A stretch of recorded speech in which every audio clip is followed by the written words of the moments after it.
So guys, আজকে আমার একটু মাথার পোকা নড়ে উঠেছিল, তাই আজকে আমি একটা ভিডিও করছি। সেটা হচ্ছে যে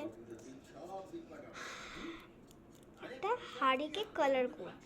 আর ওইদিকে সিনেমা চলছে, তাই একটু প্রবলেম হতে পারে, আমি জানি না, কিন্তু আমি ট্রাই করব যেন লাস্টে আমি ঠিকঠাকভাবে এটা যেন আওয়াজটা না হয়। আমি একটু জোরে জোরেও কথা বলতে পারছি না, কেন সিনেমাটা দেখছি, তার জন্য আমি সিনেমার আওয়াজটা শোনা যাবে না, এর জন্য জোরে জোরে কথা বলাটা আমার অ্যালাউ হচ্ছে না।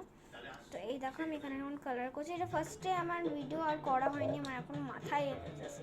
হ্যাঁ, আর অনেক দিন ধরে আমার ভিডিও দেওয়া হচ্ছিল না, তো তাই আর কি এই ভিডিওটা দিচ্ছি।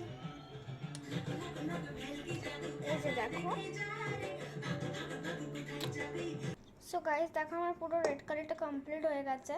আর জাস্ট তোমরা আমার এই হাতের অবস্থাটা দেখো কি হয়েছে।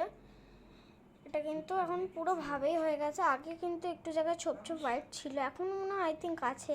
আমি ওটা একটু কমপ্লিট করে নিয়েছি। এমনি এখানটাতে একটু লাইট টিশ আছে, আবার এখানে একটু ডিপ টিশ আছে।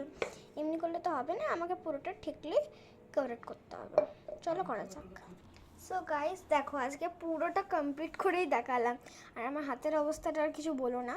তো এসে দেখো পুরোটাই কমপ্লিট করে নিয়েছি। আর অনেক দিন লং আমি ভিডিও বানাতে পারিনি, আসলে অনেক চাপ পড়ে গেছিলো, মানে পড়াশোনার একটু চাপ বেড়ে গেছিলো। আর এখন কি চাপ তো কিছুই না, জাস্ট একটুই বেড়েছে।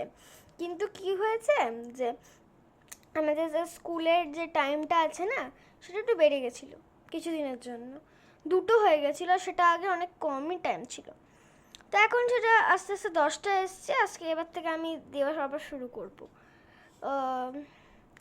দেখো আমি একটা ফটো যদি দিতে পারি দেব, আমি অবশ্যই দেবো। ইউটিউবেই যদি একটা ফটো দিতে পারি আমি এই ভিডিওর লাস্টে একটা ফটো দিচ্ছি।